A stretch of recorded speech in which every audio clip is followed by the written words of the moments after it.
trusted the most had stolen $350,000 from you. I've been through that feeling myself. That $350,000 was a gift from my grandmother.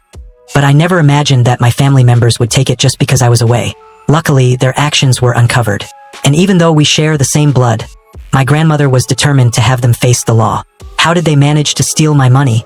And how did my grandmother punish them? Let me tell you the whole story of what happened. Hello everyone. My name is Alex. I'm 28 years old and own a small company that makes wooden furniture in San Francisco. I worked as a sales rep for a wood products company in Seattle, Washington, a year ago. With an annual salary of just $70,000, I thought I'd be stuck in that position for at least a few more years. Every morning, I woke up feeling trapped in an endless loop. Go to work, come home, go to work again. The cramped apartment I was renting, with its bare minimum of furniture, was all I had to show for 4 years in Seattle. But luck decided to smile on me. On my grandmother's birthday last year, she gave me $1.6 million. That number was so far beyond anything I could have imagined. Thanks to that money, I could return to San Francisco and finally start the business I'd always dreamed of. I became my boss from a sales rep with a blurry future. In my heart, I've always felt grateful to my grandmother for giving me the life I have today. But the people I should thank the most are my parents and older brother, because without their greed and selfishness, I never would have ended up with that money in the first place. And even though a year has passed, I can't forget the family drama of that day. The day I realized the people I trusted most could betray me in the cruelest way possible. A year ago, on my grandmother Brenda's 80th birthday, I flew from Seattle to San Francisco with one purpose in mind, to give her my birthday gift. It was a navy cashmere scarf worth nearly $500, something I had saved up for little by little. Made from premium Scottish cashmere, it had an elegant design I knew she'd love, because my grandmother has always had a refined sense of style. But more than the gift, I wanted to see her again. I had missed the Christmas gathering in 2023 because I'd already promised my friends I would join them on a trip to Colorado. I didn't want to break my word to them, but that choice made me miss out on more than I realized at the time. Around 5 p.m., the taxi dropped me off in front of my grandmother's house. I was surprised to see nearly 10 cars parked outside her gate. Inside, I could hear music playing and lively conversations echoing through the warm glow from the windows, creating a vibrant atmosphere. As I took in the scene, I remembered a phone call from my mother, Helen, just 2 days before my grandmother's birthday, and something about it made me feel like she had tricked me. A quiet unease started creeping into my chest. I didn't understand what her real intention was. 2 days before my grandmother's birthday, I had just gotten back to my rented apartment after a long day at work. My phone lit up with a call from my mom right as I sank into my old, worn-out sofa. I quickly answered, thinking she was calling to ask me for a favor like she usually did. After a few questions about my job and life, my mom suddenly shifted to a serious tone and said to me, "Alex, 2 days from now is Grandma's birthday, but she's changed her plans and won't be having the party anymore. Has she told you yet?" Her words caught me off guard. My grandmother called to invite me to her birthday party just a week earlier. Her voice had been so warm and excited. She even told me I had to come, because it had been nearly a year since she last saw me. At that moment, I promised her I would rearrange my schedule so I could come early. Her voice had a certain longing that I couldn't turn down. After that call, I asked my boss for 3 days off and booked a flight from Seattle to San Francisco. I even turned down a vital client meeting to spend more time with family. Everything was set. And now, here I was, being told immediately that my grandmother had canceled her birthday party. After a brief pause, I asked my mom, "Do you know why Grandma canceled the party?" Without hesitation, as if reading from a script, she replied in a tone so natural it was hard to believe. "There's a flu outbreak in San Francisco right now. Grandma's worried people might get sick, so she decided to cancel." The moment she finished, I immediately asked with concern, "A flu outbreak? Are you, Dad, and Grandma okay?" Hearing the worry in my voice, my mom reassured me. "Everyone's fine. It's just a mild flu, nothing serious. But Grandma's getting older, so, understandably, she's being cautious." After her answer, I didn't ask anything more about the party. We chatted for another couple of minutes about small, everyday things before hanging up. Around 8 p.m., while I was having a simple dinner alone, I got text messages from my dad, Stephen, and my older brother, Derek, almost simultaneously. The messages were identical. "The birthday party at Grandma's house is canceled. She's worried the flu might spread." I smiled slightly at their thoughtfulness after reading the same message from both of them. I replied, "Thanks. Mom already called to let me know earlier." After sending my reply, I thought about calling my grandmother to check her health. But I didn't. I had already taken 3 days off and booked my flight. I decided I would still see her, even if no party existed. At the time, my only thought was, at least I could spend some private time with Grandma, give her my gift, and make up for missing Christmas. I had no idea that this decision to return would pull me straight into a family drama where I would become the main character alongside the very people I trusted most, who would also betray me cruelly. Back to my grandmother's birthday party. After recalling what my parents and older brother had told me, a wave of unease rose. The identical messages and my mother's overly natural tone when explaining the flu all felt like something planned.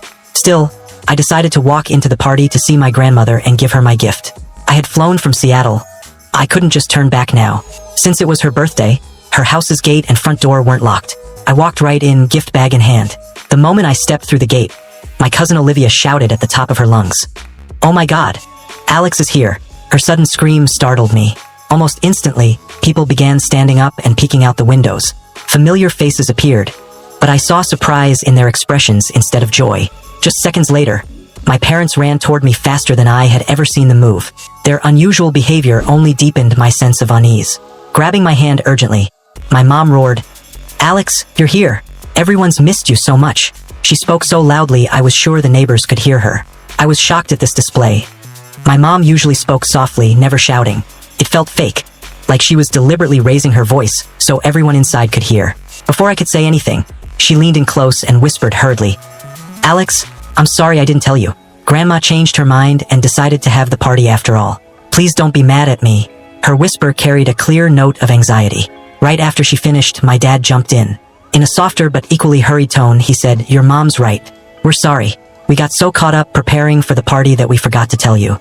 Lucky you came." Hearing their apologies, I still had doubts but nodded anyway. I could see the tension in their eyes, yet I chose not to say anything more and followed them into the house. After a few steps, my grandmother was already standing in the doorway before me. The moment she saw me, she gave me her usual warm smile. She wrapped me in a hug and said in her gentle voice, "You're here. I'm so happy. I thought you wouldn't be able to make it." And once again, my mom spoke for me before I could open my mouth. She said to my grandmother, "Alex was busy, but he tried rearranging his schedule to be here." Hearing my mom's words, my grandmother didn't ask anything more. She just patted my head like she used to when I was a child, a familiar gesture that warmed my heart. Right after that, I handed her the navy cashmere scarf. She was delighted when she opened the box and saw the soft fabric. The smile on her face was genuine and bright. Seeing her smile made me happy, knowing I'd done something meaningful. And most importantly, after trying on the scarf, she decided to wear it for the entire party. Once she'd accepted my gift, we walked into the dining room together.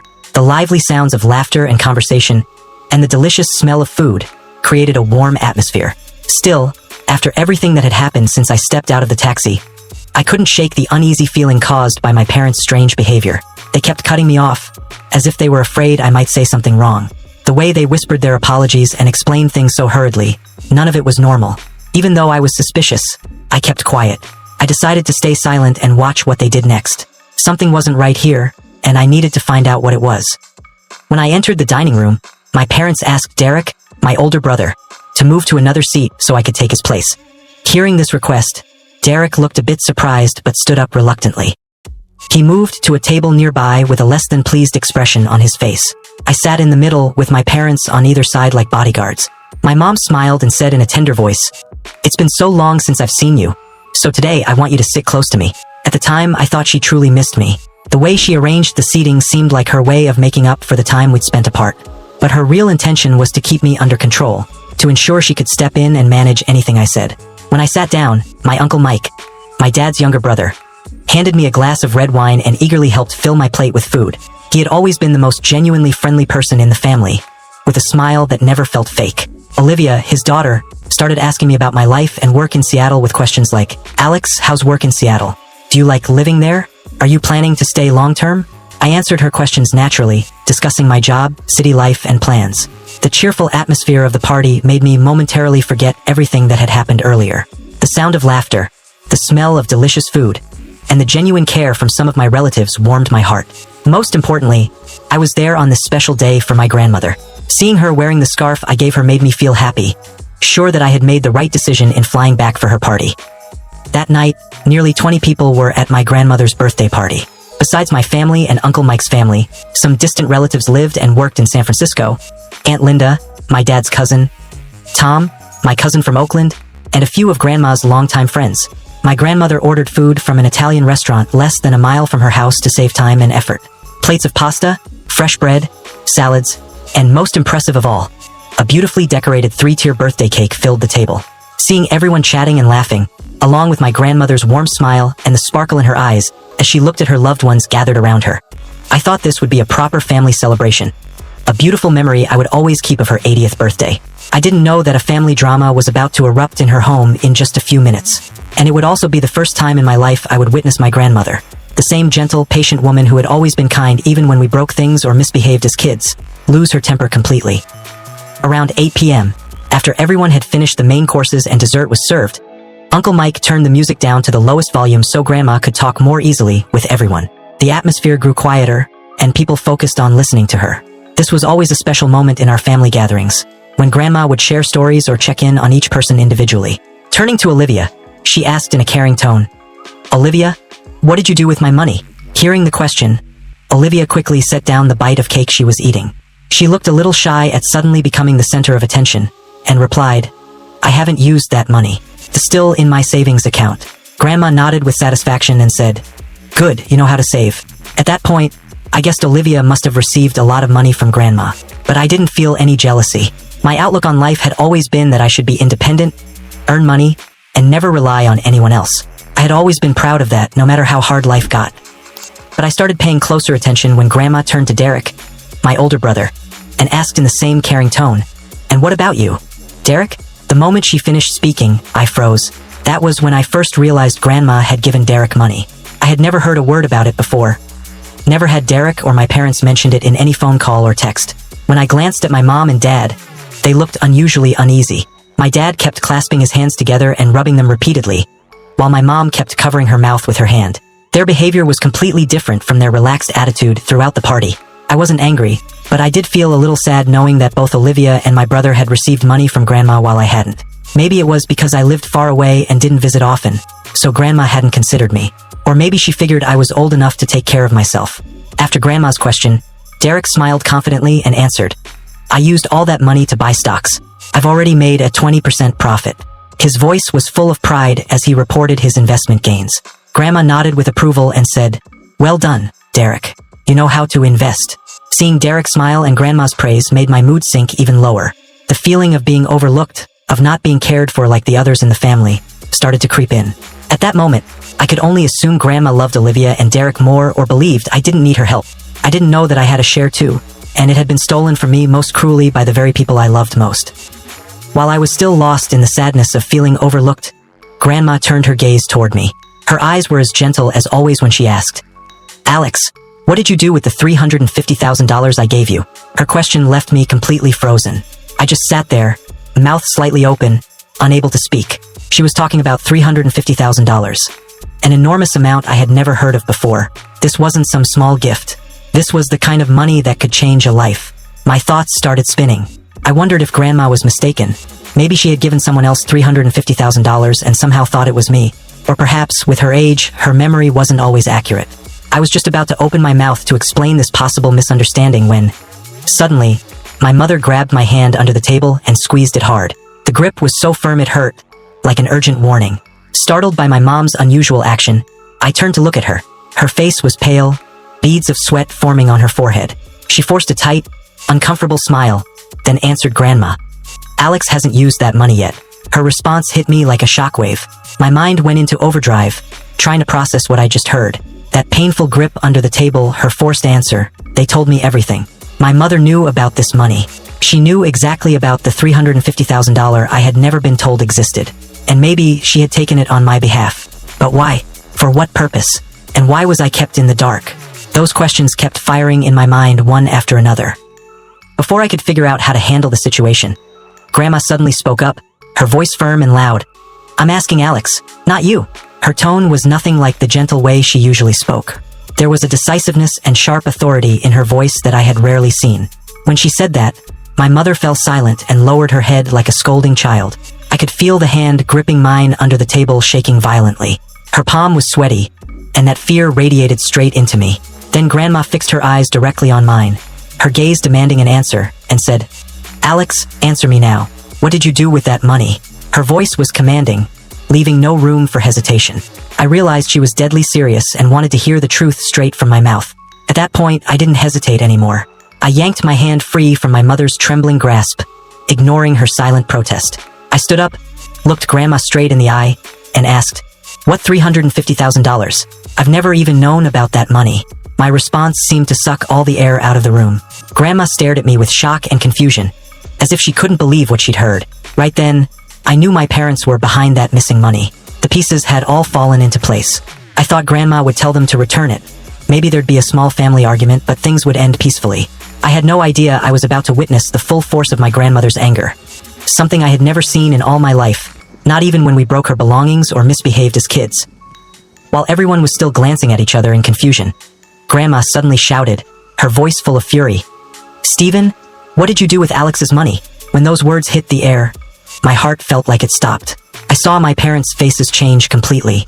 My father's face went pale, his trembling hands resting on the table. My mother looked even worse.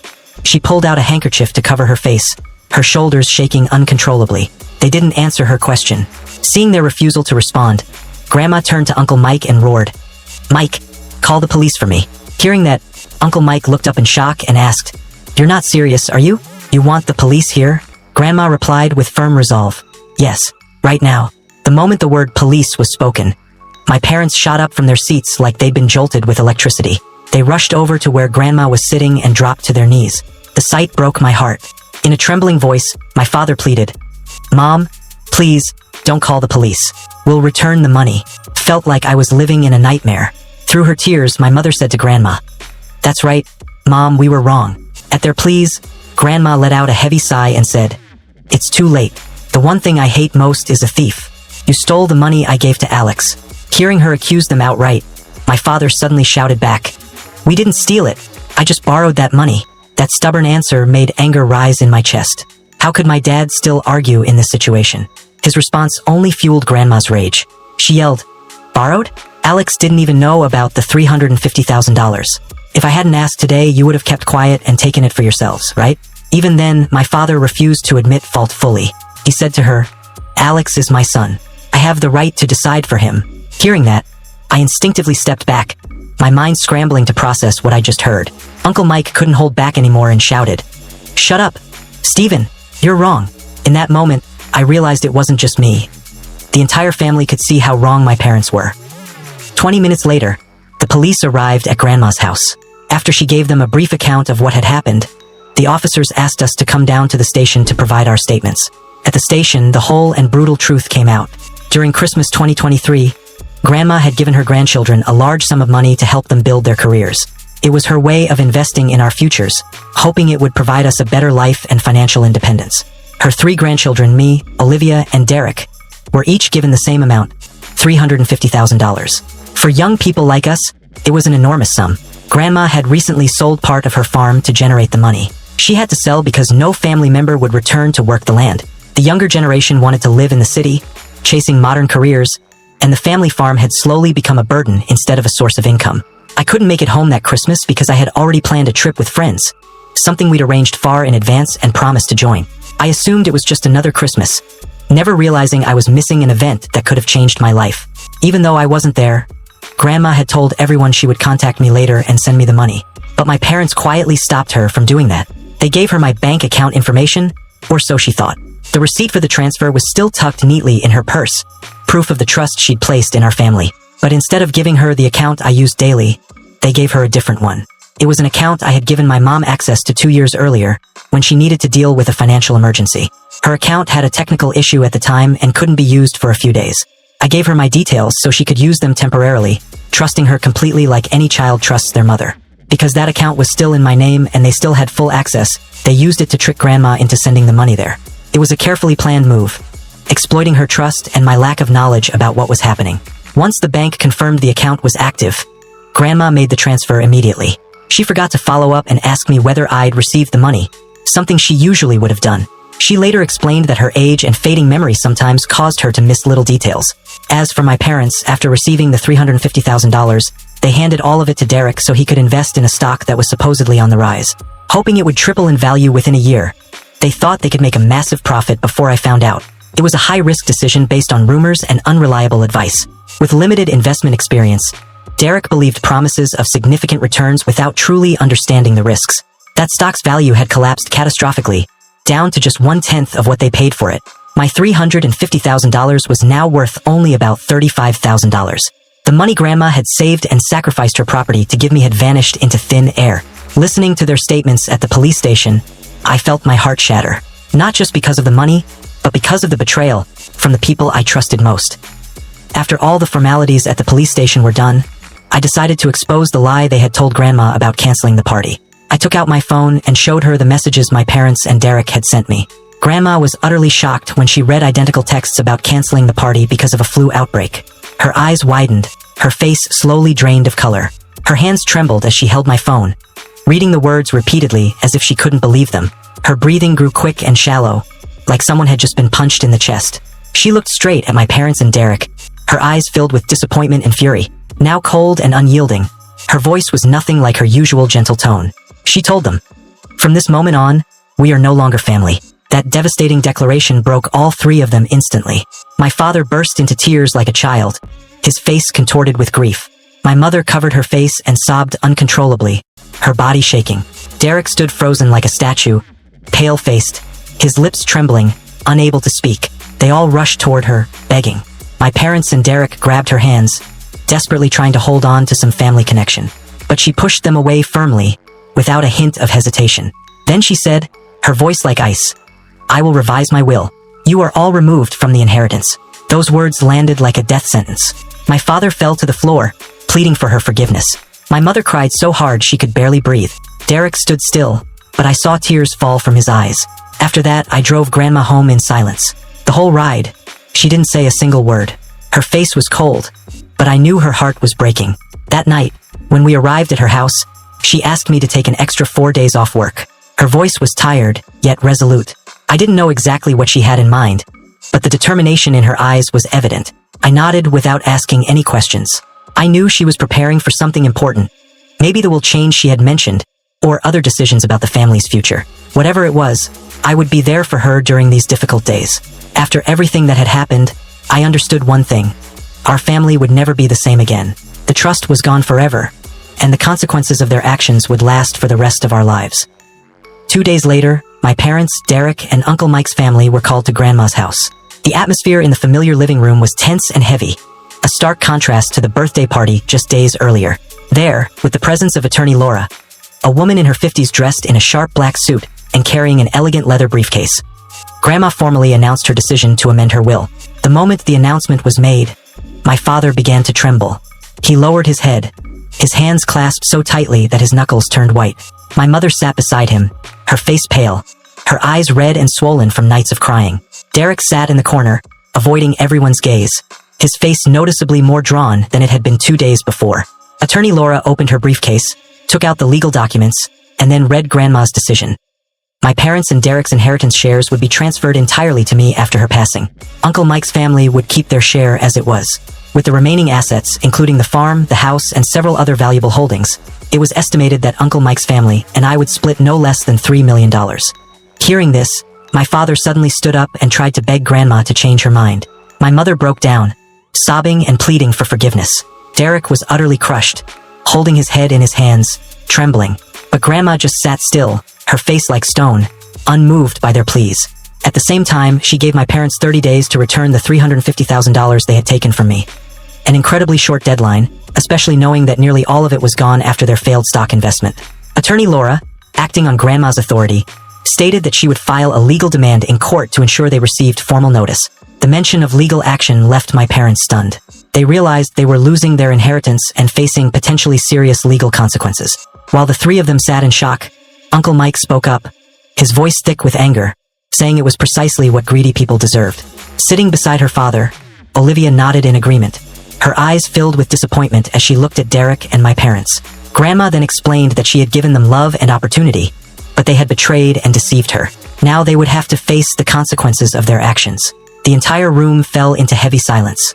My parents and Derek sat like statues, fully aware they had lost everything, from the love of the family to their financial future. Attorney Laura announced that the legal paperwork would be sent to their address within 48 hours. After the lawyer left, Uncle Mike and Olivia said their goodbyes, leaving us in that heavy atmosphere. Looking at my parents and Derek in complete collapse, part of me felt guilty. But another part of me believed this was the justice they had brought upon themselves. In that moment, I understood that my life had changed forever. From an ordinary employee in Seattle, I was now set to become an heir to part of my grandmother's fortune. A massive inheritance I had never dreamed of. A month later, my parents and Derek were forced to sell the house they were living in to come up with the $350,000 they owed me. It was a two-story home in a good neighborhood in San Francisco, where I had spent my childhood and early years. My parents bought it 20 years ago, and it has countless family memories. Selling the house was not an easy decision for them. They had to accept a price lower than market value to sell quickly and meet the repayment deadline. The process was rushed, leaving them no time to find the best buyer or negotiate a better deal. On top of the repayment, I also received an additional $35,000 in interest, calculated at the market rate for personal loans, thanks to attorney Laura. This was compensation for the fact that I had been deprived of using my own money when they took it. Surprisingly, I didn't feel sad when they sold the house I grew up in. That house was once the backdrop to my childhood, where I studied, played, and grew up. But after everything that had happened, I realized those fond memories had been clouded by the betrayal of the people who had created them. Maybe this was a sign that I had grown up, that I now understood actual value isn't found in material things, but in honesty and trust. A house is just bricks and mortar, but the damage done to family bonds can't be repaired. After recovering the stolen money, Grandma made another decision that surprised me. She decided to sell the remaining part of the family farm for $2.4 million. This was the last portion of land she still owned after having sold part of it earlier to give money to her grandchildren. Letting go of the farm wasn't easy for her. It was a family legacy passed down through generations, a place tied to the memories of her entire life. But she said she wanted to convert the assets into cash to simplify division and management. The $2.4 million was split evenly between me and Uncle Mike's family. I received $1.2 million, an enormous amount I had never dared to imagine. Uncle Mike's family received the same share, a reward for the loyalty and genuine affection they had shown Grandma all these years. At that point, I now had nearly $1.6 million, the original $350,000, the $35,000 in interest, and $1.2 million from the farm sale. It was enough to make every dream I'd ever had a reality. My gratitude toward Grandma grew even deeper. She hadn't just given me financial stability. She had taught me invaluable lessons about honesty, fairness, and courage. She showed me that sometimes, standing up for what's right, even when it hurts, is necessary. Grandma had become my hero, not because of the money she gave me, but because she taught me how to live with principles and values. With $1.6 million, I fulfilled my long-held dream, opening a wooden furniture manufacturing company in San Francisco. This wasn't an impulsive move, but the result of years of working in the industry and gaining deep insight into the market. I spent 2 months searching for the correct location for my workshop. After surveying multiple sites, I decided to lease a 5,000 square foot warehouse in the city's southern industrial district. The area was ideal for receiving raw materials and delivering finished products to customers. The initial investment was significant. I purchased specialized machinery, saws, planers, drills, and a modern dust extraction system. The total cost for equipment and workshop renovations reached $400,000. On top of that, I stocked up on high-quality wood from trusted suppliers. I hired 5 experienced carpenters and 2 office staff to handle orders and customer service. I offered salaries higher than the market average to attract the best talent in the industry. My business strategy focused on premium quality and unique designs. Instead of competing on price with large manufacturers, I targeted high-income customers who valued aesthetics and fine craftsmanship. Within 6 months of operation, the company had already turned a profit. Our first products, dining tables, bookshelves, and bed frames, received overwhelmingly positive customer feedback. I felt proud knowing that Grandma's gift didn't just change my life. It also created jobs and opportunities for others. A year had passed since the family drama erupted, and my life had changed completely, all for the better. My furniture company was thriving. We had expanded operations, hired more employees, and secured major contracts from upscale hotels and restaurants in the area. I bought a small house just a minute's drive from Grandma's place. The decision wasn't just for business convenience, but also so I could take better care of her. At 81, she needed family nearby in case she ever required help. Life for my parents had grown much harder over the past year. After selling the San Francisco house, they couldn't afford to buy another in the area. They moved to Oregon, where the cost of living was lower, and were now renting a small house in the suburbs of Portland. My father, nearly 60, had to look for a new job, no easy task in a competitive job market. My mother worked part-time at a grocery store to help make ends meet. Derek also moved with them to Oregon. He had lost his previous job and was now working as a technician for a small company. earning a modest salary. His once luxurious lifestyle was long gone. Grandma, at 81, was still healthy and sharp-minded. She seemed more at ease now that those who had betrayed her were no longer part of her life.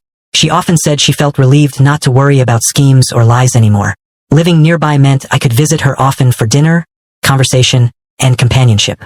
These evenings became the most treasured moments of my week. Grandma shared life lessons, family stories, and valuable advice for running my business. Family gatherings now were just me, Grandma, and Uncle Mike's family. Olivia, in her final year of college, came home on weekends. Uncle Mike and Aunt Linda were as warm as ever, always bringing delicious food when they visited. Though the gatherings were much smaller than before, they were warmer and more genuine. There was no deceit, no fake smiles, no double talk. Everyone was sincere, sharing both joys and struggles openly. I realized that sometimes, losing people who don't deserve to be in your life makes you appreciate even more those who truly matter. Our small family now might not be large in number, but it was strong, close-knit, and filled with love. That's where my story ends. When I shared it with people I know, some said my grandmother did the right thing. They believe liars deserve to face the consequences of their actions, and that her decisiveness was necessary to teach greedy, dishonest people a lesson they would never forget. But others think she took it too far by removing them from her will. They argue that, no matter what happened, my parents and Derek were still family, and cutting them off completely might have been too harsh. Some feel she could have allowed them to make things right instead of severely punishing them. What about you? What do you think of my grandmother's decision? Was she right to act so firmly? Or did she go too far in punishing those who betrayed her trust? Share your thoughts in the comments. I genuinely want to hear your perspective on what my family went through. Every point of view helps me understand this situation more deeply. And if this story resonated with you, don't forget to subscribe, like, and share it so more people can listen and reflect. Thank you for following along with my story.